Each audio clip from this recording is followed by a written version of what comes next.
Okay, so legally, Trump can release the military in DC to kill all the crimes, to calm things down and put fear in the community.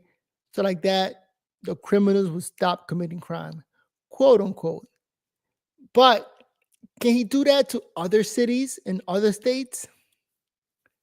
I was thinking maybe not legally, but then again, what governors and what mayors are going to complain about the military sending in the National Guard to put fear on the criminals and to basically put crime down? So it's kind of legally, maybe he cannot, but at the same time, politically, who is going to come out and talk against Trump? That's crazy. Think about that. Let's take a look at the five, hear their opinion, because with this move, I think Trump is doing 4D chess. Like, yeah, let them complain about it. And then let's see what the community says. Because a lot of people are applauding and happy that Trump is sending in the military. Because, yes, we do have too many criminals on all these sanctuary criminals. I mean, sanctuary cities, I meant to say. So, legally, maybe he cannot, but politically, the community applauds it. Let's take a look at the five. Hear the news, and then give me your opinion. By the way, my name is Noel. Welcome to Verbal on Life. Over here, bringing you the latest. Make sure to hit the like button before you go anywhere. All right, let's listen to these opinions. Hello, everyone. I'm Dana Perino, along with Emily Campagno, Harold Ford Jr., Jesse Waters, and Tyrus. It's 5 o'clock in New York City, and this is The Five.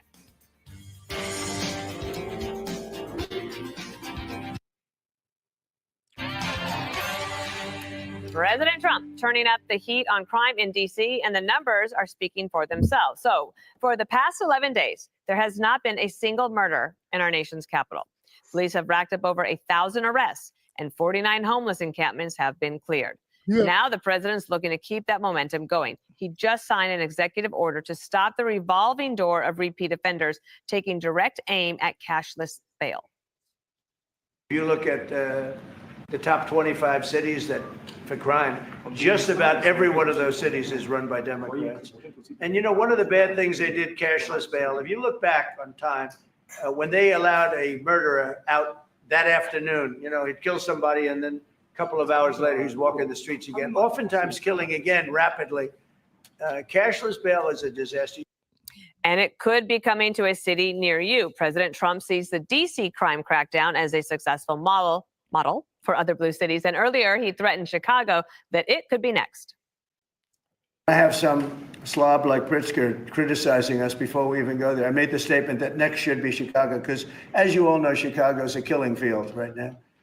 And they don't acknowledge it.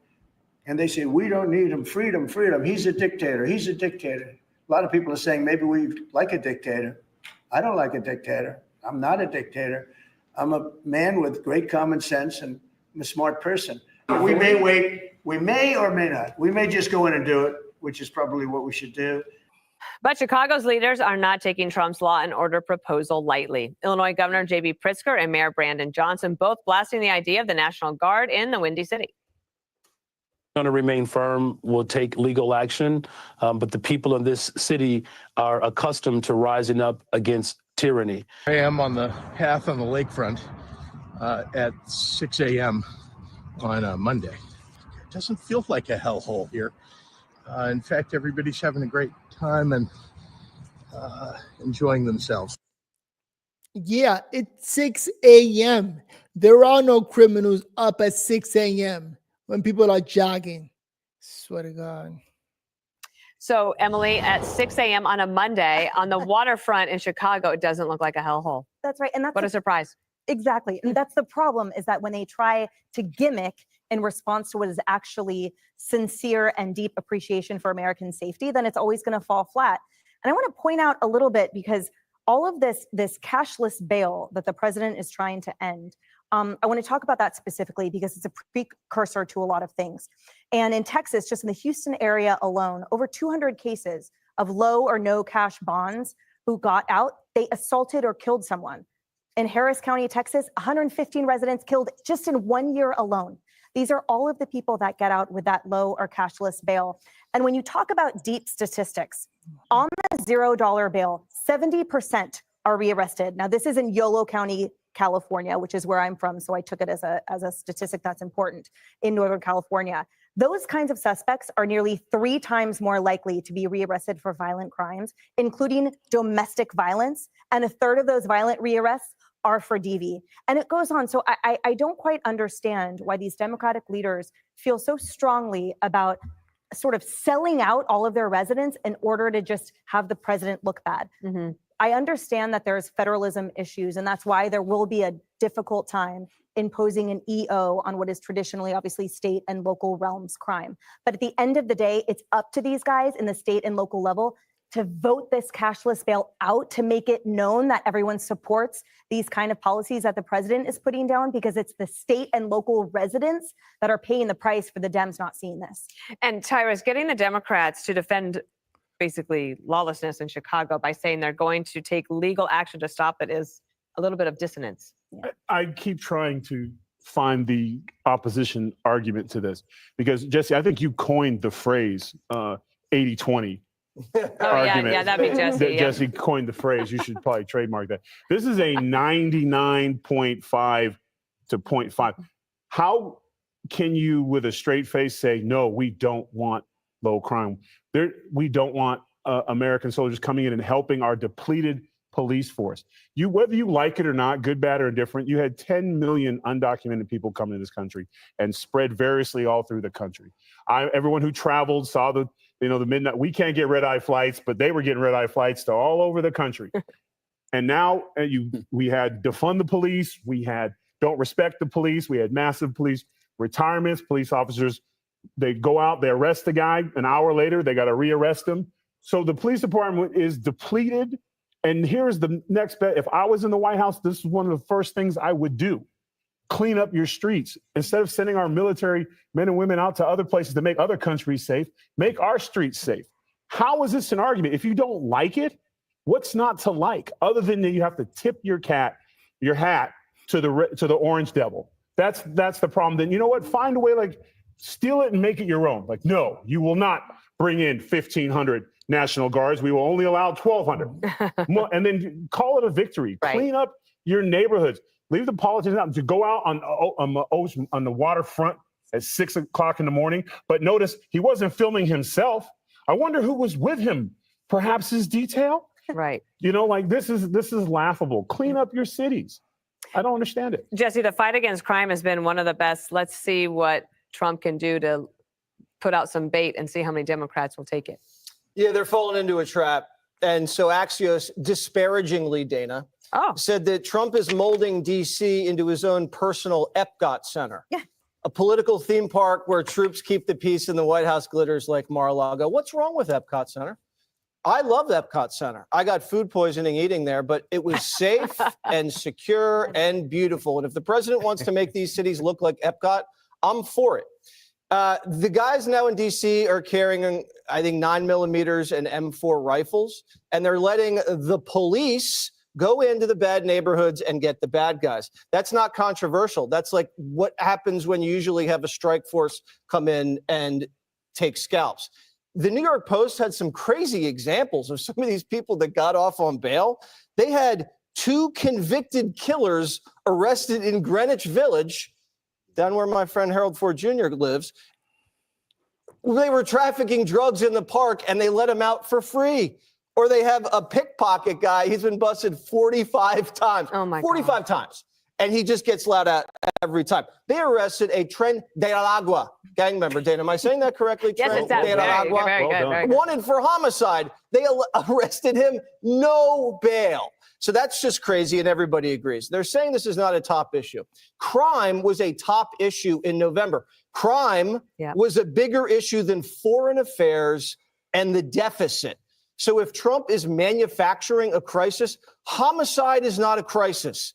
This culture war the Dems tried to wage with like trans and race, doesn't stand a chance when it comes to crime and immigration. And it's not only good for policy, because obviously saving lives is important, it's great politics. You're going to send ICE guys to cities, and you're going to send National Guard to cities, and you're going to go city by city, week by week, and you're going to force the Democrats to defend crime and illegal aliens over and over and over again. Now, a majority of the crime is black on black, and I don't hear any black leaders besides Harold Ford, Tyrus, and myself talking about the need to reduce crime in these neighborhoods. Where is Barack Obama? Homicides exploded under Joe Biden in his home city of Chicago, not Honolulu, Chicago. And he didn't say a word. It went from 600, 700, 800. Barack said nothing. What about Al Sharpton? Al Sharpton was sitting cross-legged at Martha's Vineyard next to Joy Reid the other day. He never talks about black on black crime. Donald Trump should win an NAACP Image Award if he can clean up, don't laugh, if he could clean up these black communities, because it is a real, real problem. He can put it next to the Nobel Peace Prize. Harold, is anyone wrong? Do you see it a little bit differently? I don't. It's good to be back around the table. I agree 100%. I'd be a supporter of President Trump getting that award. Let's step back. We deserve a lot of credit around this table for encouraging the president to do this. I think the U.S. attorney there obviously is a big instigator of these things, Ms. Pirro, our friend. But we've been saying for a while, the president should sign an executive order ending cashless bail. They obviously have, as Emily rightly pointed out, their federal government has a different relationship with Washington, D.C. and can do these things. Two, what I don't understand, both sides seem to revel in trying to blame the other. Democrats, Republicans, everybody probably deserves a little blame here. Maybe one party deserves more than the other. But if I were the president, you can do this in Washington, and you should absolutely do it. In fact, I hope you send the National Guard to neighborhoods where the black on black crime rate is higher than it should be, where it's tragically high.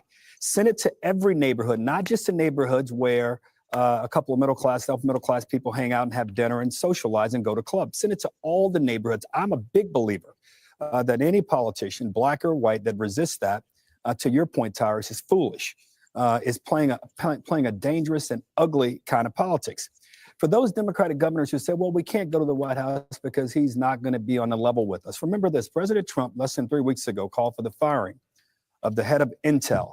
He said that he was might have been too close to China. Today, it was announced that the president, with that same CEO, still the head of Intel, that we, the American people, are going to invest about $12 billion and take a stake in the company. President Trump can be persuaded. He welcomed Vladimir Putin to Alaska to try to deal with Ukraine. Let's go to the White House and figure out what is it that you need as governors of all these states. I think Governor Moore, who I think is doing a great job in Maryland, invited the president to come to Baltimore and walk the streets with him. I hope they are able to do this because, Tyrus, to your point, these are real problems that real people in real neighborhoods are experiencing. Can you imagine if they went in and figured out how to break these gangs up, how to break the mafia up in these cities, and they were working with local law enforcement and working with the governors? And if the governors, to the president's credit, if they choose not to be helpful, I'm one that says send them anyway. Because if you live in a neighborhood where crime is rampant, where violence is rampant, where you fear for your life, you don't really care what the Democratic governor or the Republican governor or the Democratic mayor or the socialist mayor, what they may be saying. You want your neighborhoods to be protected. So I say more power to you. I just hope they're able to collaborate and work together. Piggyback real quick. They do realize that if you clean up the crime in these cities, you bring businesses back. Yeah. You bring mom and pops back. You get actual grocery stores where the kids are no longer in grocery deserts. You fix a community by protecting it. It's the guy that sits in your chair most nights, Greg Gutfeld, deserves a lot of credit because he's been asking for the president to sign an executive order to do this. This is a good start, Mr. President. I hope you keep going. All right. Up next, the Democrats head to summer camp, and Tim Walz got really mad. Click here to subscribe to the the Fox end of the News day- YouTube page to catch our hottest interviews and most compelling analysis. You won't get it anywhere else. All right. So at the end of the day, all politicians are going to look bad for telling Trump not to bring anybody in. So think about it. It only makes sense that the people in the community want the crime to stop. Common sense. So if somebody, the president is saying they're going to send in the National Guard, sure, clap it up. Get them all in here. Let the crime go down, let it stop so we could feel at home. Things could feel like normal, like they're supposed to be. Like having criminals around is not supposed to be normal. But what do you think? Comment down below. Hey, if you enjoyed the video, before you go anywhere, hit the like button. My name is Noel over here, just bringing common sense news. It only makes sense. If you don't think it does, again, comment down below, because what Trump is doing is magical. You could talk bad about it, but at the end of the day, you want to ask yourself, how is crime in my community? And what's up with all the illegal immigrants that Biden brought in? How come they're getting all the government money and all the government support? So it only makes sense. I think definitely Chicago should be next, hopefully this year. I heard Trump talking about next year, but at least he's going to do something about it. And that's all we want politicians to do, something about it. All right? Once he has the guards everywhere, all around the world, then we'll see if he'll try to take over the country, but I doubt it. I think he's going to try to help the country. My opinion. With that said, I was going to run another video. Let me see if I could do another video on the latest.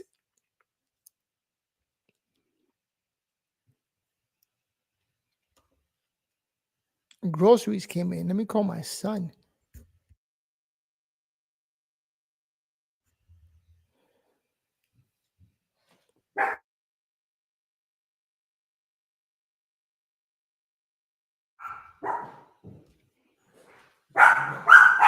All right, here we go. My dogs are barking.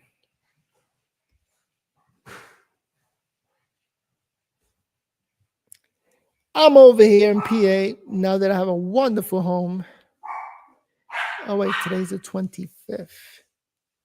Why did I click on the 22nd? Jesus, time flies. When you're having fun, time just shoots through and goes quick. Life is good in my, look at this. This is super slow. All right, I got to get a new camera. I really hate this. By the way, shout out to Jay Smith. I have a cousin who is a hater. Number one hater out there. And haters are good. They motivate you to continue to do great, you know? And all I'm going to say to my hater, shout out to my cousin. All I'm going to say is in high school, you were the man, homie. Fuck happened to you? My man Jay ended up getting deported.